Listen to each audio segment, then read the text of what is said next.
ګټه بختوره کړي لپاره خدای پاک تاسو ته خوشحالو وګرځي مستقبل کې الله پاک د ټول برکت واچي او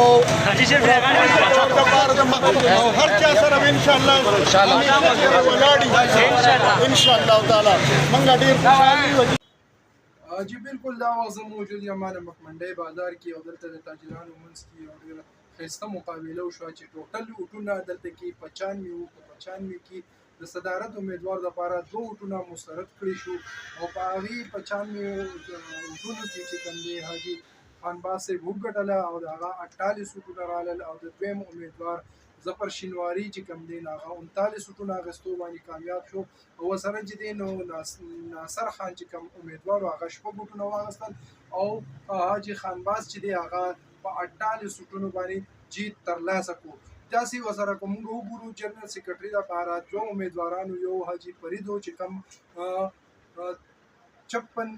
56 ووټونه واخیستل او وی ګټله او دویم امیدوار چې کوم دی شکیل خان و چې هغه 39 ووټونه ترلاسه کړل مګر د ناکامۍ مخې ته دا زما سره خانباز حاجي صاحب موجود دی سره خبرې کوو حاجي صاحب یو ځل بیا د بازار په تاسو د اعتماد اظهار کوڅه ووایي بسم الله الرحمن الرحیم ان شاء الله تعالی چې کوم اعتماد یو کړی دی په ما باندې دینه به زیات مطلب خدمت به کوم هغه به کوم مثال کوی شي ما 3 سال کړی دی مثال دی سره خو هغې باوجود هم چې کوم ما د دې منډې تړلې هر سره کولی څه خدمت به راغو څه هغه به راغو مثال کوی شي ان شاء الله دینه به زیات خدمت کوم په بوډا یم خو نه سپورټس مین یم یا هغه دی یم زه به بوډا کېږم زه به بیا مثال منډې واما چې ما له چېرته ضرورت وي په اور کې په سیند کې په دریاب کې زه به یو سره لاویم جی دا راته ووایه تا باندې یو ځل بیا یې خدمت موقع یې درکړه صبر بسم الله الرحمن الرحیم نحمده ونصلي علی رسول کریم پہله خو ستاسو شکریه ادا کوم تاسو مکمنډۍ ته راغلئ زه د مکمنډۍ بازار پہله خو د الله ډېر شکریه ادا کوم شکر دی چې الله په موږ ته دا موقع راکړه او بیا د غونډ مکمنډۍ بازار چې هغې کې څومره دوکانداران دي د هغو هم شکریه ادا کوم چې موږ ته دوباره متحد کړو زه د مکمنډۍ کې الحمدلله د حاجي صاحب سره 15-20 سالو شو چې زه ورسره خدمت کوم په دې بازار کې او دا خدمت بغیر لالچه بغیر تنخواه خپل وخت خپلې پیسې خپل ټیم د بازار کې لګو او الحمدلله د بازار کې څه شي جګړې شوي دي څو معاملې شوي الحمدلله موږ په جرګه سره کوي دا یې نه دي پېښې او بیا دلته زموږ د بازار کې څه مسایل دي دا مسایل به انشاءالله موږ خپل میر ته ګورنر سره ما خبره کړې ده انشاءالله څو ورځې بعد ورکړي نومنډۍ کې زموږ ته ډېره پریشاني ده ګیس ته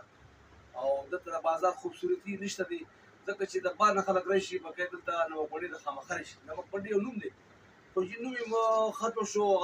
روزګار نشته دی ټیکسونه مې سیوا شوي دي بینډۍ ټیکسونه مې سیوا دي روزګار داسې چې په هر دوکان کې 10 خاندانه کار کوي نو موږ دا غواړو چې دا 10 خاندانه بېروزګاره نه شي ځکه چې موږ ته حکومت ته درخواست دی چې موږ ته روزګار راکړي موږ دا ټیکسونه کم کړي او معاملات وکړي